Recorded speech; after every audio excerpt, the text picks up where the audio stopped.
closely around her face, hiding her expression, but her quiet breathing was the only sign that she was not broken. The nobles whispered among themselves, some leaning forward with curiosity, others with cruel smiles. To them, she was nothing more than entertainment. Rumors had spread for weeks about a girl inside the palace who had never shifted. Some said she was powerless. Some said she was cursed. Others believed she was hiding something dangerous. The king had heard the rumors. So now he intended to reveal the truth in front of the entire kingdom. High above the hall, the throne rose on a platform of carved stone, and the king sat watching her with cold satisfaction. His golden crown reflected the firelight, and his fingers rested calmly on the armrests as if he were already victorious. "This girl stands accused of hiding her wolf," the king announced, his voice echoing through the chamber. "Tonight, we will see the truth." A murmur passed through the crowd. The girl slowly lifted her head, and for a brief moment her eyes met the king's. There was no panic in them, no desperation, only a quiet warning. Her voice came out soft but clear. "You should not force this." Some nobles laughed. Others shook their heads as if she were foolish for speaking to the king that way. The king only smiled. "Every wolf can be forced to shift," he said, "and tonight you will." The guards tightened the silver restraints, and the metal began to glow faintly as the magic within them activated. The girl's body tensed immediately, her fingers curling into fists as the pain spread through her veins. The air inside the hall seemed to grow heavier. The torches flickered. Even the trained wolves beside the nobles began to whine uneasily. Still, the king raised his hand. "Begin the ritual."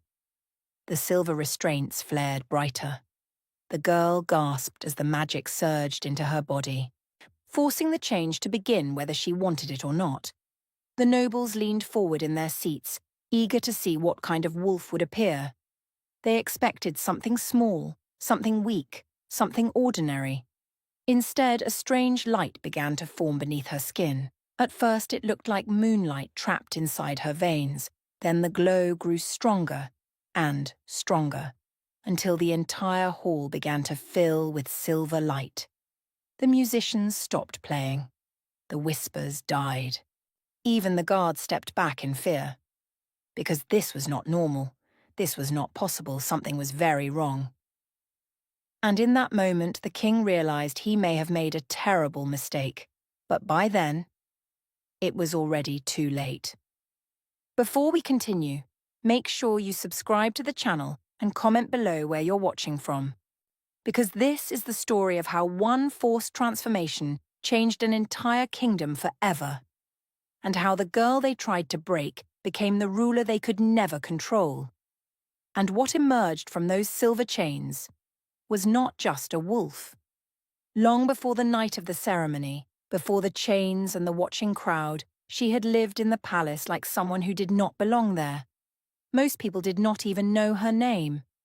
To the nobles, she was just another servant moving quietly through the halls, carrying trays of food or bundles of cloth, keeping her head lowered so she would not attract attention. The palace was a place of power and pride, filled with warriors and noble bloodlines, and someone like her existed at the very bottom of that world. No one expected anything from her except silence and obedience, and over time she learned that the safest way to survive was to give them exactly that. She woke before sunrise every morning, when the palace corridors were still dark and cold, and the only sounds were the footsteps of the night guards changing shifts. While nobles slept under heavy blankets and warm fires, she worked in the quiet hours, cleaning floors and carrying water from the lower wells. The servants rarely spoke to her unless they had to, and even among them she remained an outsider. Some believed she brought bad luck, so while others avoided her because of the rumors that followed her wherever she went. The rumors had begun years ago. Every werewolf in the kingdom was expected to shift by adulthood. It was the moment that proved strength and identity, the moment that marked someone as a true member of their pack. But she had never shifted. Not once. Not during the full moons when the air filled with restless energy.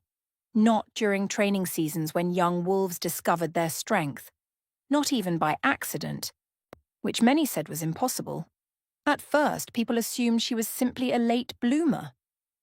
Then the whispers changed. She has no wolf. She is empty. She is broken. She is cursed. Some nobles openly mocked her when she passed, calling her human girl or half-blood, even though no one truly knew where she came from.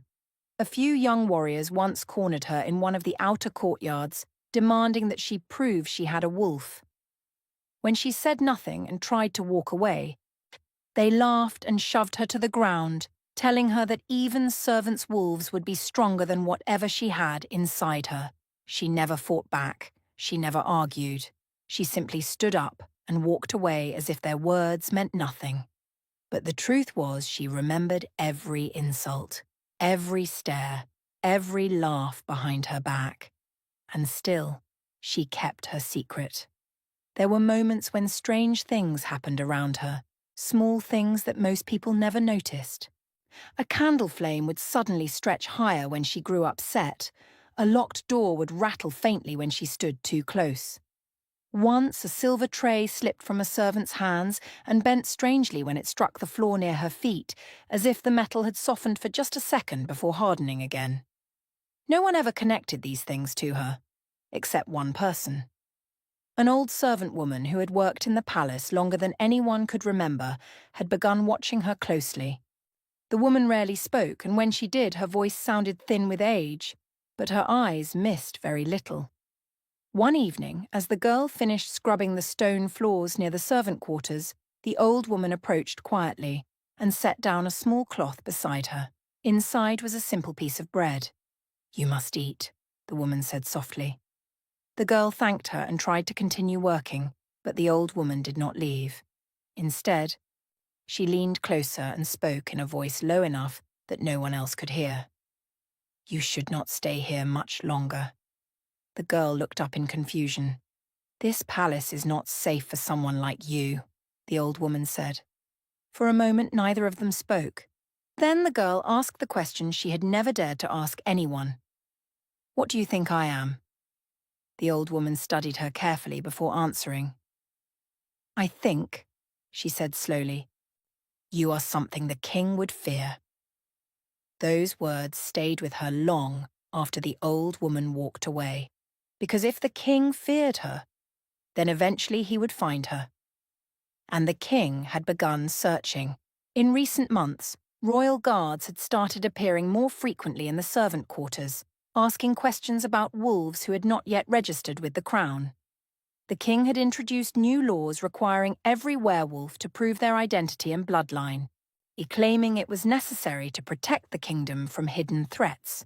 Those who failed to comply were taken away, and few ever returned. Each time the guards came near her, she kept her head down and her voice quiet, answering only what was asked, and nothing more. But fear followed her like a shadow. She knew it was only a matter of time before someone noticed her absence from the royal records. Only a matter of time before someone spoke her name. And that moment came on a cold morning when 2 royal guards appeared outside the servant hall, asking a single question. "Where is the girl who has never shifted?" someone answered. She never learned who. All she knew was that by evening the guards returned. This time, they came for her. The man who ruled the kingdom was feared long before the night of the ceremony, and even those who served him closely spoke his name with caution when he was not present. To the people of the capital, he was a powerful ruler who had brought order and strength to the realm. But inside the palace walls, the truth was far darker. His rise to power had not been peaceful, and those who remembered the old royal family rarely spoke of them anymore. Over the years, stories of what happened to the previous rulers had faded into quiet rumors, passed in whispers between servants and elders who still remembered a different time. Some said the former king and queen had died suddenly from illness. Others claimed they had been betrayed by their own guards, and some believed something much worse had happened on the night the throne changed hands. No official record ever explained the truth, and the man who now wore the crown never allowed the past to be discussed. From the moment he took the throne, the kingdom began to change. New laws were introduced almost immediately, each one stricter than the last. The king claimed he was protecting the realm from hidden enemies and traitors. And at first, many nobles supported him. The borders became heavily guarded, travellers were questioned more often, and every wolf in the kingdom was ordered to register their bloodline with the crown. Wolves who came from respected families were welcomed and recorded, but those who could not prove their lineage quickly became targets of suspicion. Anyone without clear ties to a recognized pack was treated as a potential threat. At first, these measures seemed like caution. Over time, they became control. The king trusted very few people, and even those closest to him understood that loyalty had to be proven again and again. Royal advisers who disagreed with his decisions quietly disappeared from court, replaced by men who spoke only in agreement. Guards who questioned orders were reassigned or dismissed. Servants who overheard the wrong conversations were removed without explanation. The palace became a place where silence meant survival, and everyone learned to measure their words carefully. The king himself encouraged this fear. He rarely smiled unless someone was suffering, and when he did, the expression never reached his eyes. During court sessions, he listened to petitions with cold patience, often letting long moments of silence stretch across the room before speaking. Those who stood before him never knew whether they would leave with a reward or a punishment. Even powerful nobles lowered their heads when addressing him, careful not to provoke his temper. What troubled him most was the idea that someone stronger might exist. He believed power belonged only to those who could take it and keep it, and because he had seized the throne himself, he could never fully trust that it would remain his. Stories of powerful wolves unsettled him deeply, especially the old legends about bloodlines that carried rare and extraordinary strength. He ordered scholars to gather every record they could find about ancient wolf lineages, studying the histories as if they were battle plans. When he heard tales of wolves with unusual abilities, he demanded investigations. If a wolf showed signs of uncommon strength, royal guards were sent to observe them closely. Over time, this obsession turned into paranoia. He became convinced that hidden wolves existed throughout the kingdom, waiting for the right moment to challenge him. And the idea that a true heir might still live somewhere haunted him more than any enemy army ever could. The previous royal family had been known for their powerful wolves, and though he believed he had eliminated every threat, doubt lingered in his mind like a wound that would not heal. That doubt led to the creation of the forced shifting ceremonies. The king announced them as a necessary measure to protect the realm, claiming that any loyal wolf would willingly reveal their true nature. Some public gatherings were arranged where suspected wolves were brought forward and forced to shift under the watch of nobles and guards. Those whose wolves appeared normal were dismissed, though often with permanent records placed against their names. Those who resisted were punished. Those whose wolves seemed unusual were rarely seen again. These ceremonies became a form of entertainment for some nobles, who attended out of curiosity rather than duty. They watched as frightened individuals were dragged forward and subjected to the king's tests, sometimes placing quiet bets on what kind of wolves would emerge. To them, it was a spectacle that proved the king's authority. To the rest of the kingdom, it was a warning. No one could hide forever. The king believed these rituals strengthened his rule, but in truth they only revealed how deeply he feared losing power. And every forced transformation was meant to prove that he controlled the wolves of the realm, that no hidden strength existed beyond his reach. He spoke often about loyalty and order, but beneath those words lay a single truth that guided everything he did. He feared prophecy. Among the old records he studied were fragments of ancient predictions, stories passed down from the earliest days of the kingdom. Most were vague and easily dismissed. But one legend had captured his attention more than any other. It spoke of a wolf unlike any other, a creature marked by silver light, born from the true royal bloodline. According to the story, this wolf would rise when the kingdom had lost its way and would reclaim what had been stolen. The king ordered the records sealed away, forbidding anyone to speak of them. But he never forgot. Years passed, and still he searched for signs of anything unusual. Each report of a strange wolf drew his interest. Each rumor of hidden power reached his ears sooner or later. When the first whispers reached him about a servant girl who had never shifted, he dismissed them at first as unimportant. But the rumors continued, spreading quietly through the palace halls. A girl without a wolf was impossible. A girl hiding her wolf was dangerous. And a girl who might possess something unknown was unacceptable. The king ordered an investigation without announcing it publicly. Guards questioned servants and examined the royal records, searching for any trace of her origins. They found almost nothing. No clear record of birth, no known family, no registered pack. To the king, that absence of information meant only one thing: someone had hidden her. That was when suspicion turned into certainty. By the time she was finally brought before him in chains, the king had already decided what she must be. In his mind, she was either a fraud who needed to be exposed or a hidden threat that needed to be destroyed. Either outcome would serve his purpose. And as he watched her kneel before the throne, quiet and unafraid, he felt something he had not expected. Not doubt, not mercy, but a deep, rising satisfaction. Because he believed that by forcing her to shift in front of the entire kingdom, he would prove once and for all that no power existed beyond his control.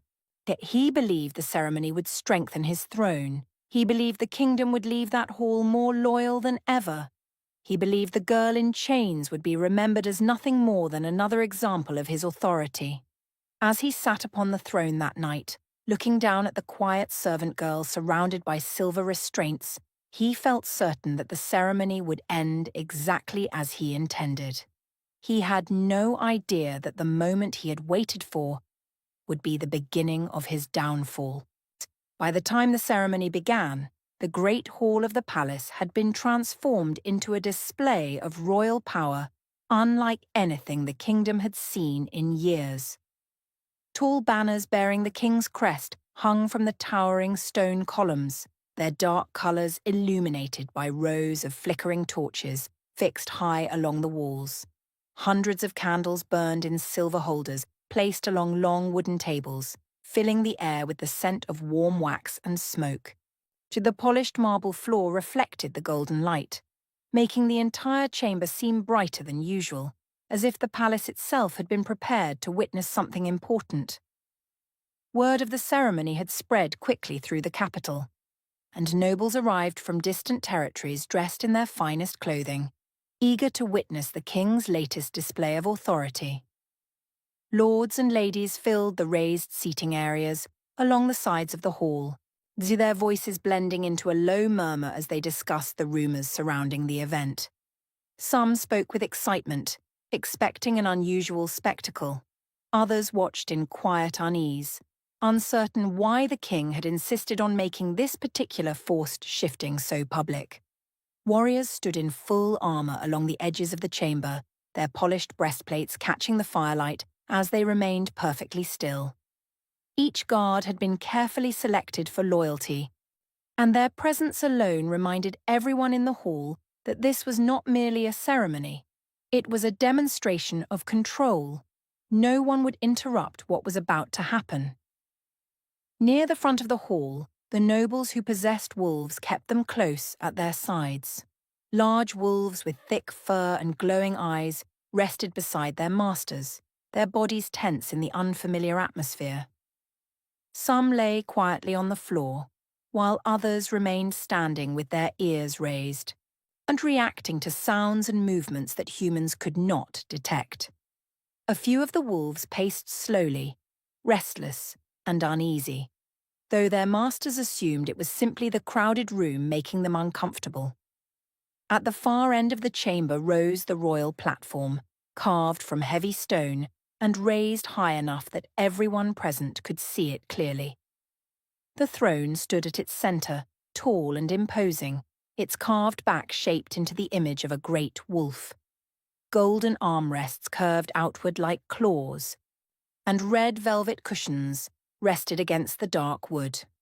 Above the throne hung the royal banner, marking the seat of power that ruled the entire kingdom. The king sat upon the throne in full ceremonial attire, wearing a heavy cloak trimmed with dark fur that fell over the sides of the seat. The crown rested firmly on his head, its jewels glimmering in the candlelight, as he watched the gathering crowd with steady confidence. His posture remained relaxed, as though the entire event had already gone exactly as he intended. At his side stood several royal advisors and high-ranking officers, their expressions serious as they waited for the ceremony to begin. None of them spoke unless addressed, and even then their voices remained quiet and careful. The king's mood that evening was impossible to read, and no one wished to risk saying the wrong thing. The musicians played near the rear of the hall, filling the air with slow and measured notes that echoed gently against the high stone ceiling. The sound created a strange calm that contrasted sharply with the tension building among the crowd. Every person present understood that this ceremony was meant to reveal something, though few knew exactly what. Then the great doors at the entrance to the hall opened. The sound of the heavy wood shifting against stone drew every eye in the room toward the entrance. 4 royal guards stepped inside first, their boots striking the marble floor in steady rhythm as they walked forward. Between them walked the girl. Silver chains bound her wrists tightly together, with longer lengths of metal running down to the restraints locked around her ankles. Each movement caused the chains to scrape softly against the floor, the sound barely audible yet impossible to ignore in the suddenly quiet hall. The metal shimmered faintly under the torchlight, the enchanted silver designed to weaken any wolf who came into contact with it. The musicians stopped playing. The last notes faded into silence as the procession moved forward. Nobles leaned toward one another, whispering behind raised hands while studying the prisoner with open curiosity. Some looked disappointed by her appearance, clearly expecting someone more threatening. Others smiled quietly, or already convinced that the ceremony would confirm what they believed, that the girl possessed nothing at all. She walked slowly but without resistance, her posture straight despite the weight of the chains pulling against her arms. Her clothing was simple and worn compared to the fine fabrics surrounding her, marking her clearly as a servant among nobles. Strands of her dark hair fell loosely around her face, partially hiding her expression, but there was no trembling in her steps. When they reached the center of the hall, the guards forced her to stop. One guard pushed down on her shoulder, guiding her onto her knees before the royal platform. The chains tightened as she lowered herself, the silver pressing firmly against her skin. A faint reaction passed through her body, subtle enough that most of the crowd did not notice, but the nearest wolves lifted their heads at once, their noses twitching as if sensing something unfamiliar in the air. The guards stepped back but remained close, forming a half circle around her while keeping their hands near their weapons. For a long moment, nothing happened. The king allowed the silence to stretch across the chamber until every whisper had faded and every movement had stilled. The entire hall seemed to hold its breath as he slowly rose from the throne. His boots echoed softly against the stone platform as he stepped forward. "This gathering," he announced, his voice carrying easily through the vast chamber, "has been called so that truth may stand before us." The nobles listened closely, their attention fixed entirely on him. "For too long," he continued, "there have been those who hide among us, concealing their true nature while claiming loyalty to this kingdom. He gestured toward the girl without looking at her. This one stands accused of hiding her wolf. A ripple of quiet conversation moved through the crowd. The king raised his hand slightly and the room fell silent again. "In my kingdom," he said firmly, "no wolf remains unaccounted for. No strength remains hidden. Loyalty must be proven, not claimed." His eyes finally settled on the girl kneeling below. "You have lived within these walls," he said, "yet no record exists of your wolf or your bloodline." She did not respond. The king stepped closer to the edge of the platform. "Speak," he ordered. "Do you deny these accusations?" Slowly, she lifted her head. Her eyes met his without hesitation. "I deny nothing," she said quietly. A few nobles exchanged surprised glances at the calmness in her voice. The king studied her carefully. "Then you will shift," he declared, "here and now, before this court." The guards moved forward immediately, adjusting the restraints around her wrists and ankles. The silver links tightened, pressing more firmly against her skin as the enchantments began to awaken. She drew in a slow breath. "You do not understand," she said softly. One of the guards hesitated, glancing briefly toward the throne. The king's expression hardened. "Every wolf shifts when commanded," he said. "And tonight, you will prove what you are." Her voice remained steady. "You should not force this." Laughter broke out among several nobles. One man shook his head openly, whispering to the woman beside him as if the outcome were already certain. The king gave a small nod. "Begin." The guards activated the restraints. The silver chains began to glow faintly. The moment the magic surged through the metal, her body stiffened as the force of the enchantment pressed inward, searching for the wolf within her. The air in the hall seemed to shift. Several wolves near the front of the crowd stood suddenly, low growls forming deep in their throats as their instincts reacted to something they could not understand. Still, most of the nobles watched with expectation, convinced they were about to see nothing more than an ordinary transformation.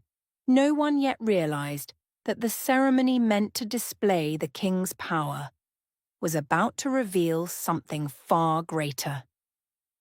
The moment the silver restraints were fully activated, the change began with a violence no one in the hall had expected. The glow along the chains deepened from a faint shimmer into a harsh, burning light, spreading across the metal like fire trapped beneath the surface. The magic forced its way into her body without mercy, searching for the wolf within her and dragging it forward whether she was ready or not. Her back straightened suddenly as the first wave of pain struck, and a sharp breath escaped her lips before she could stop it. The guards stepped backward almost at once, giving her space as the magic took hold. They had seen forced transformations before, but even they sensed that something about this moment felt different. The air around her seemed heavier, thick enough that breathing felt slower and more difficult. A faint pressure filled the hall, subtle but impossible to ignore.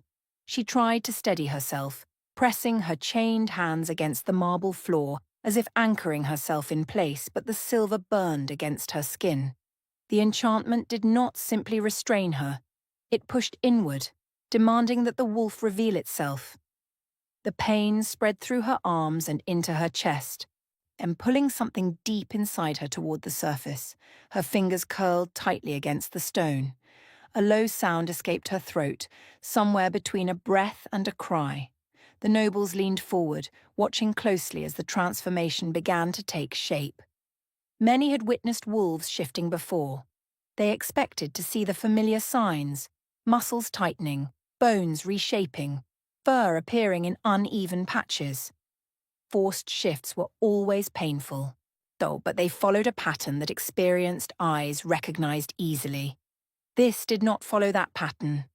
Her shoulders trembled as the magic surged again, stronger than before. The silver restraints brightened sharply, their glow reflecting across the marble floor and up the stone pillars. The chains rattled faintly as her body strained against them. not in resistance but in reaction to the power forcing its way through her. Her breathing grew uneven. The sound echoed through the silent hall. Several wolves among the nobles began to pace restlessly, their claws clicking softly against the stone. One large wolf pulled back entirely, pressing against its master's legs with a quiet whine. Another lowered itself close to the ground, ears flattened as if sensing a distant threat. Still the king watched with calm anticipation. He had seen fear before. He had seen resistance before. And he believed this moment was no different. Another surge of magic struck. Her body jerked sharply as the transformation deepened. The muscles along her arms tightened, and faint lines of light began to appear beneath her skin, moving like flowing silver just below the surface. At first, it was barely visible, a subtle shimmer that might have been mistaken for reflection from the torches. Then the glow intensified. It spread upward along her arms and across her shoulders, tracing patterns no one present had ever seen before. The light pulsed in slow waves, as if responding to a rhythm deeper than the magic forcing it into existence. A murmur passed through the crowd. Some nobles shifted uneasily in their seats. Others leaned closer, unable to look away. Her head lowered as the pressure inside her grew stronger. The chains trembled again, vibrating softly against the marble floor, as if reacting to something building inside her. She tried to hold it back. For a moment it seemed as if she might succeed. Her breathing slowed slightly, and the glow dimmed just enough to give the impression that the transformation was stabilizing. Then the restraints flared again. The magic surged harder than before, overwhelming whatever control she had managed to keep.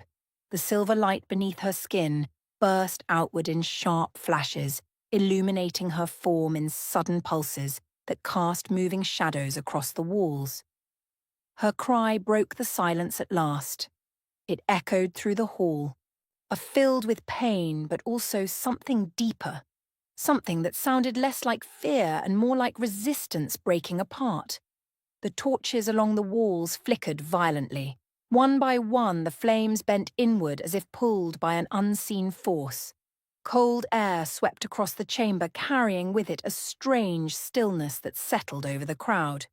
The musicians near the back of the hall stood frozen, their instruments hanging forgotten in their hands. The royal advisors exchanged uncertain glances. Even the guards nearest the platform shifted their footing, their confidence fading as the transformation grew more unstable. Her body began to change more rapidly now. The structure of her shoulders shifted, and her posture lowered as if pulled by invisible weight. The bones in her arms reshaped beneath the glowing skin, each movement marked by sharp tension that ran through her entire form. The chains tightened as her wrists thickened, the metal pressing deeper against her skin. For a moment it looked as though the restraints might hold, their enchanted glow burning brighter in response. Then a faint cracking sound echoed outward. One of the silver links strained, bending slightly before snapping back into place. Several nobles gasped softly. That should not have been possible. The silver restraints were forged specifically to contain powerful wolves. Yet, something inside her continued to push outward against them. The glow beneath her skin brightened again, no longer faint or uncertain, but steady and unmistakable. Silver light flowed through her veins in clear lines now, illuminating her arms and neck like living threads of moonlight. The entire hall began to fill with a pale reflection of that light. It shimmered across the marble floor and climbed the stone pillars, soft at first but growing stronger with each passing second. The wolves reacted before the humans did. One after another they lowered themselves to the ground, their heads dipping instinctively as quiet whines escaped their throats. Even the strongest among them showed signs of submission, their bodies tense with a mixture of fear and recognition they could not understand. Still, the king remained standing, but his expression had begun to change. The certainty in his eyes faded slowly, replaced by something far less controlled: uncertainty. Because this was not a normal forced transformation. This was something else entirely. The silver light intensified, until it became impossible to ignore. It radiated outward from her body in steady waves, bright enough now to rival the torchlight itself. Shadows retreated across the hall as the glow spread farther, washing over nobles and guards alike in pale illumination. The chains rattled violently. Her body rose slightly from its kneeling position, not fully standing but no longer pressed against the floor. The magic within the restraints flared one final time, as if making a last attempt to contain what was happening. For a single breathless moment, everything seemed suspended. The light held steady. The air fell completely silent. Even the restless wolves became still. Then the silver glow burst outward in a sudden surge that filled the entire chamber. And in that blinding flash of light, the girl disappeared. For a single breathless moment after the burst of silver light, and no one in the great hall could see anything at all. The brilliance had spread across the chamber like a second sunrise, washing out the glow of the torches and swallowing every shadow.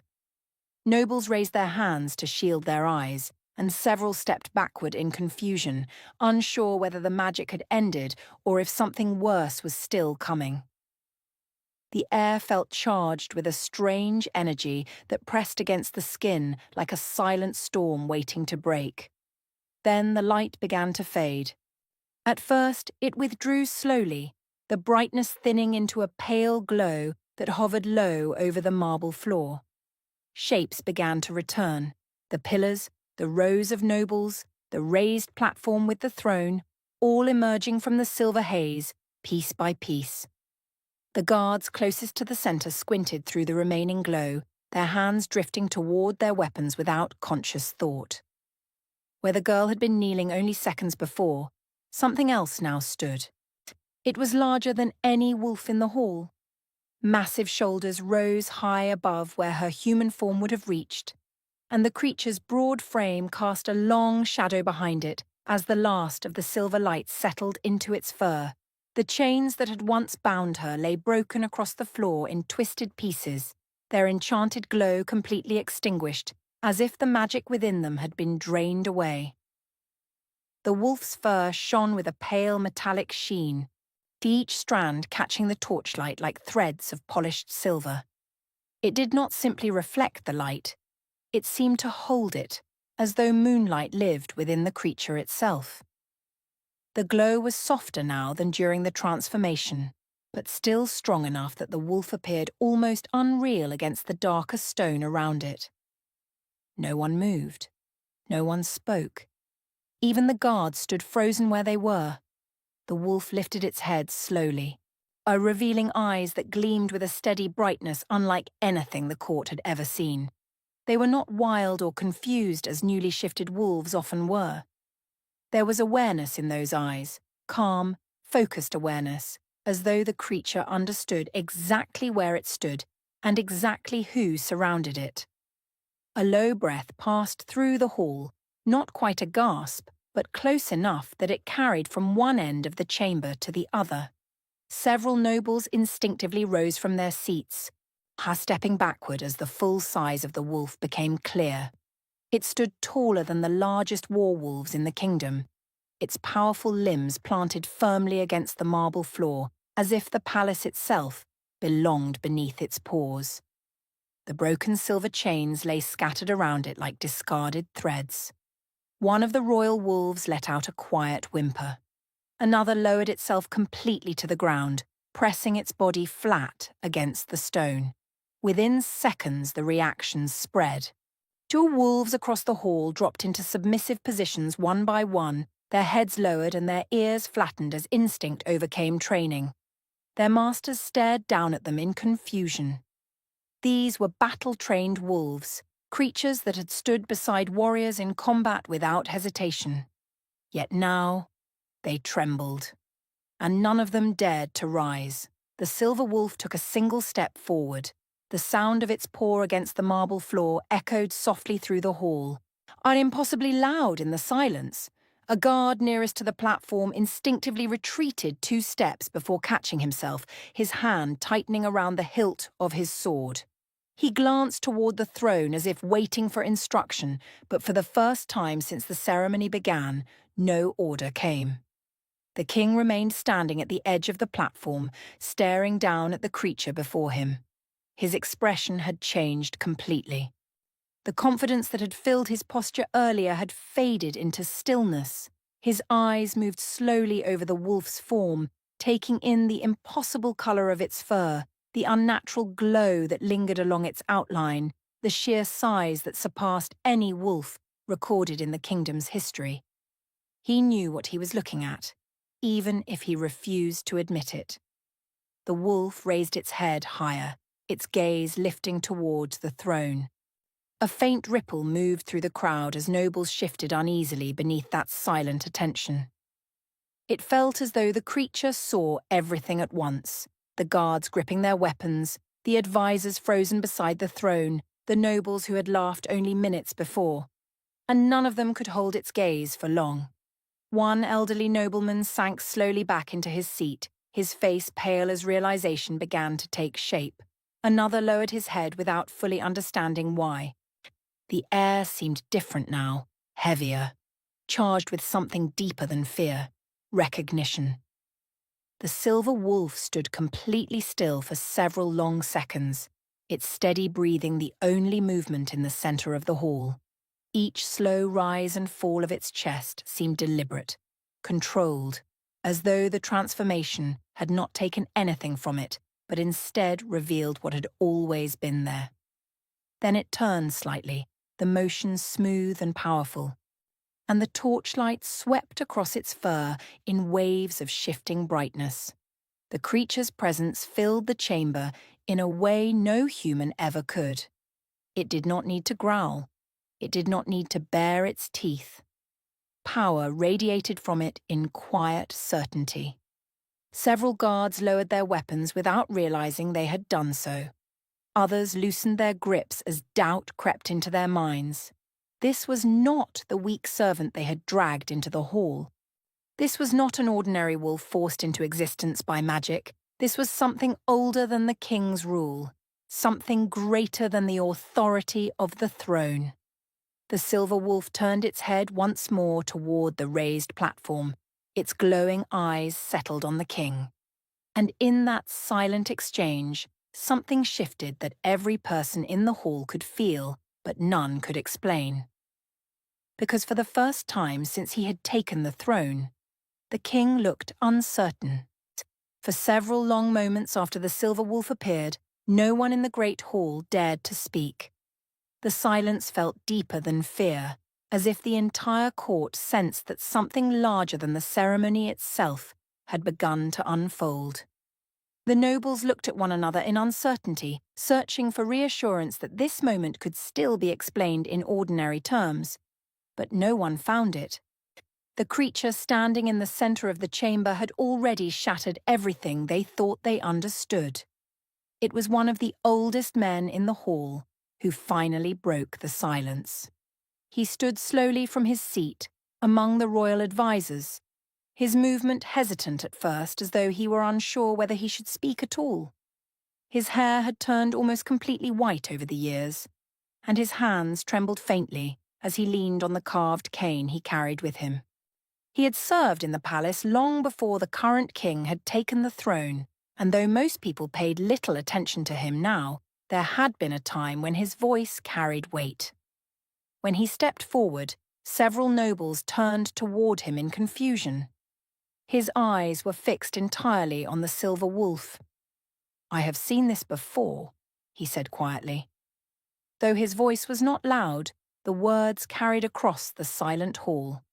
The king's head turned sharply toward him. "What did you say?" the king demanded.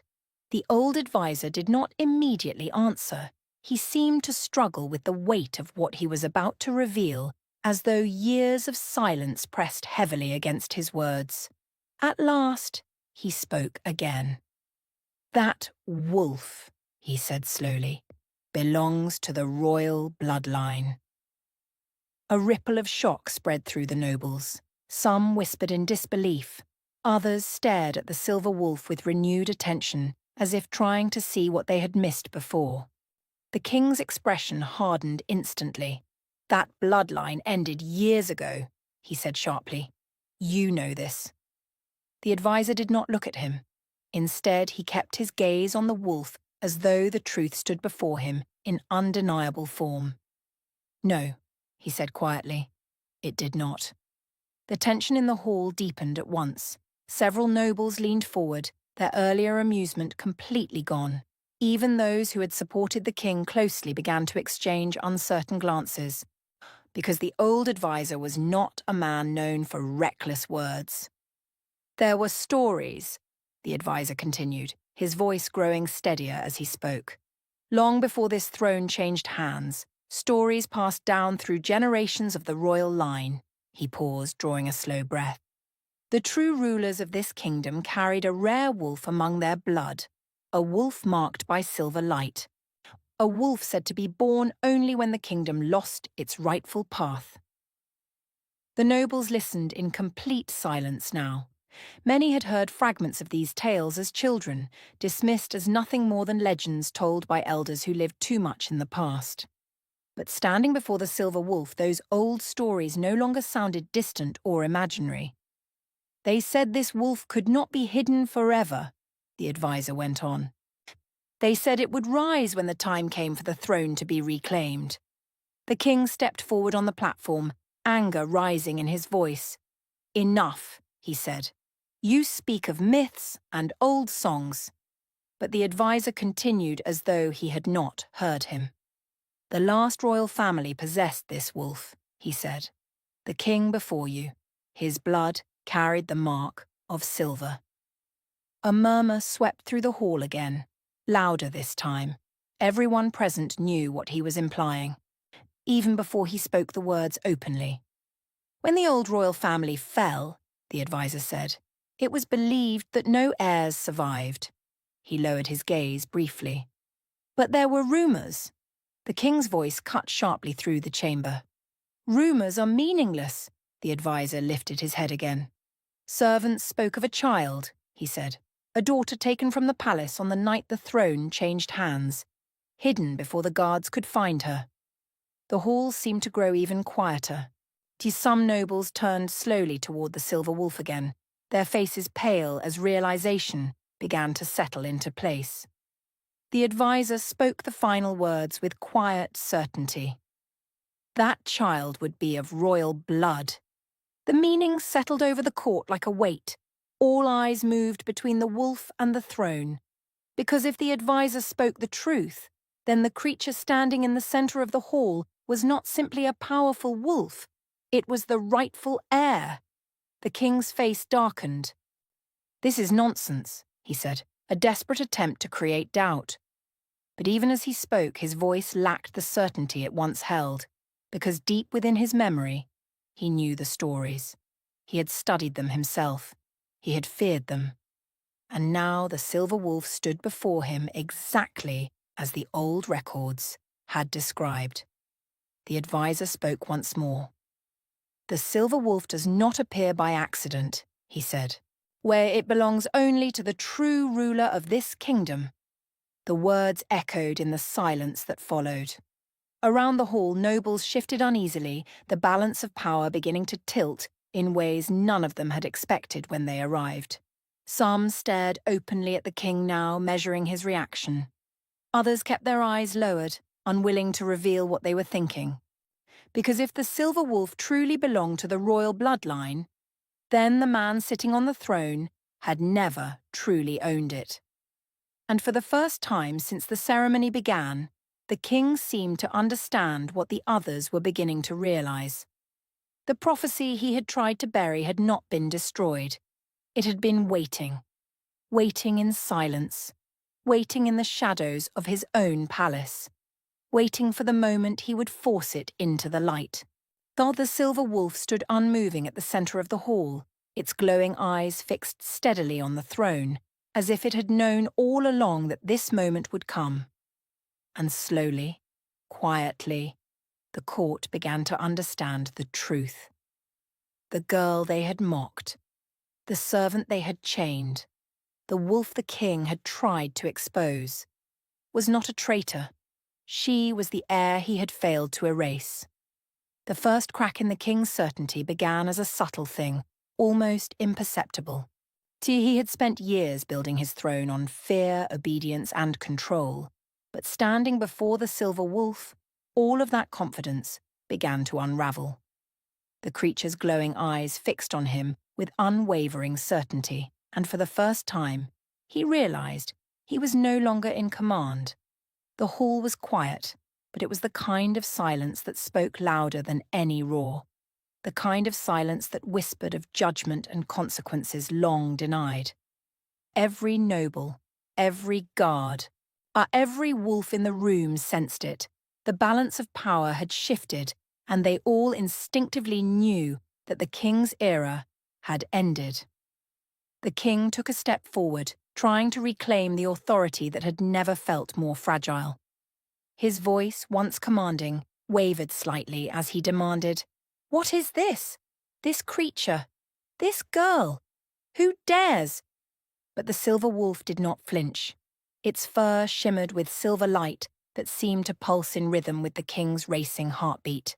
Each slow movement it made filled the hall with a quiet, undeniable dominance. The guards closest to the wolf faltered, unsure if they were meant to attack or flee, their confidence shaken as the truth of its power pressed down on them. The king's anger rose quickly, sharp and desperate. "I am the ruler of this kingdom," he shouted. "I command loyalty. I command power. Bow before me." But the hall did not respond. The nobles no longer bowed their heads in reverence. The royal wolves, betrained to obey, remained low and submissive, sensing a greater authority in the silver wolf. Even the advisers who had once nodded at his every word now looked uncertain, hesitant to endorse his commands. The king realized with a cold, creeping dread that his own throne was empty of the loyalty it had once held. He tried to speak again, to assert control through sheer force of will, but the silver wolf took a single deliberate step forward. The movement was silent, yet unstoppable. The kind of motion that made even trained warriors hesitate. The glow along its fur intensified, spreading like moonlight across the hall, and every eye in the chamber was drawn to it. In that moment, the king's mind reeled. The stories of prophecy, the whispered warnings in old records, the forgotten truths of the royal bloodline. All of it pressed down upon him. The certainty that had carried him through years of fear and manipulation now turned into a crushing weight. One of the nobles gasped aloud. "The prophecy! It's true," she whispered, her voice trembling. "It's her." The king's hands clenched into fists. "Lies! All lies!" he roared, though even his own voice sounded hollow in the cavernous hall. "I am the king. I am the ruler. No prophecy will take this throne from me." But the silver wolf's gaze remained fixed on him, unblinking, unyielding. There was no anger in its eyes, only recognition. The kind of recognition that spoke louder than threats, louder than crowns, louder than swords. The first guard made a step forward, as if to defend the king, but the silver wolf's presence alone caused him to freeze, uncertainty rooting him to the floor. One by one, the rest of the guards faltered, their loyalty overwhelmed by instinct, by fear, by the undeniable truth of the wolf's authority. The king's fury turned inward as realization sank into him. The chains of power he had relied upon, the fear he had wielded, the control he thought unbreakable. It was all gone. Every decree, every punishment, every ritual of obedience had been meaningless in the presence of what was true. He had ruled a kingdom built on lies, and now the truth stood before him in the form of a silver wolf glowing like moonlight in the middle of the great hall. He stumbled backward, losing the balance that had always given him confidence. The throne that had once seemed eternal now looked fragile, small, incapable of holding him. The nobles watched, some in awe, some in fear, as the man who had commanded their lives now realized he had no command over what was truly powerful. For the first time, the king felt vulnerability, raw, undeniable, and consuming. His voice faltered, then fell silent entirely. Every breath he drew seemed shallow compared to the presence before him. Even his crown felt heavy, a weight that mocked him rather than empowering him. The silver wolf stepped closer to the throne, and its movements calm and measured, and the golden light in its fur spread across the platform, touching the edges of the king's robes. The glow illuminated the truth. He was no longer the apex of the kingdom. He was no longer the master of fear, the wielder of control, the arbiter of loyalty. The nobles understood it too. Whispers spread through the hall like wildfire, soft at first, then louder, louder still. The girl, the heir, the silver wolf. The realization struck the court with a force stronger than any weapon. The king had ruled in arrogance, and now everyone present could see his reign was over. He tried to speak, to reclaim something of his dignity, but his words faltered and died on his tongue. The silver wolf moved once more, a deliberate, silent assertion of the power he had always feared. And the king fell to his knees, not from physical force, but from the undeniable weight of truth pressing upon him. The hall seemed to shift around him. The light of the silver wolf filled every corner, erasing the shadows that had once cloaked his authority. The nobles, once obedient, now looked on with respect, awe, and a quiet fear, finally recognizing the legitimacy of the heir they had mocked. In that moment, the king understood that he had lost everything: his throne, his fear-driven power, and the certainty that had guided him through his reign. And as he sank fully to the marble floor, defeated, the silver wolf stepped forward, its glowing eyes calm and unwavering. The kingdom had a new ruler. The fall of the king was complete. The air in the hall, once thick with the weight of authority and expectation, shifted into something new. A promise of justice, a return of the rightful bloodline, and the undeniable truth that power could not be forced. It could only be earned. And the silver wolf, standing proud in the center of the great hall, had earned it. The great hall, once filled with the heavy tension of fear and authority, now felt different. The torches flickered softly, illuminating the silver wolf, whose glowing fur still caught every eye in the room. Nobles and guards alike stood in stunned silence, some frozen by awe, others by fear, but all understanding that a new era had begun. The girl, the one they had chained, mocked, and underestimated, began to shift again, but this time on her own terms. The silver glow receded from her fur into a more controlled shimmer, her body resizing and reshaping until she stood before the court as something both human and magnificent, a queen born from moonlight and bloodline alike. She raised her head, and her eyes, now carrying the calm confidence of her wolf form, scanned the entire hall. The king, fallen at the base of the throne, looked up with disbelief, still grasping at the remnants of the power he had thought unshakable. The nobles had stopped whispering, realizing that this girl, the servant who had never shifted, was no ordinary wolf, no ordinary heir. She was their new sovereign. Slowly, she stepped forward. Her movements were graceful but deliberate, each one a statement of authority. She wore no crown yet, but the air around her seemed to recognize her as ruler, bending subtly to her presence. The broken silver chains lay at her feet, reminders of the oppression she had endured, now useless against the power she carried inherently. The old advisor who had first revealed the hidden truth of her bloodline stepped forward cautiously and bowed deeply. "Your Majesty," he whispered, his voice trembling with reverence, "the kingdom recognizes you." She nodded once, a small, serene motion, acknowledging his loyalty and the weight of her new role. Her gaze shifted to the assembled nobles. some of whom had once sneered at her or doubted her existence. None of them dared speak, not a single word as they waited for her command. The silence was absolute, punctuated only by the faint rustle of the wolves that had lowered themselves in submission.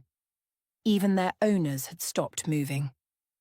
Turning her attention to the fallen king, she allowed a small pause, giving him a chance to comprehend that his reign was over. His face was pale, his jaw tight with anger and fear, but the power of the silver wolf was undeniable. She took another step forward, and the light in her eyes intensified, not threatening but undeniably regal. "The kingdom has suffered under fear and false rule for too long," she said, her voice carrying clearly across the hall, strong and calm. "Power does not belong to those who rule with cruelty, but to those who protect, who serve, and who understand the true strength of our people." A quiet murmur ran through the nobles, a mixture of awe and tentative hope. Even the guards, trained to follow only the king, now shifted their allegiance without hesitation. The wolf within her gave a soft, low growl, not one of aggression but of affirmation, a statement that the kingdom now had a leader who commanded by right, not fear. She moved to the throne and, with a calm yet firm motion, climbed the steps. Every step echoed in the hall, each one carrying the weight of destiny fulfilled. As she reached the platform, then she paused and looked around at her court. The king, still on the floor, had not yet moved. She allowed herself a small, controlled smile, a reflection of triumph tempered by wisdom. "From this day forward," she continued, her voice steady and unyielding, "the kingdom will know justice, loyalty, and honor. Those who serve will be protected, and those who harm will face the consequences of their actions."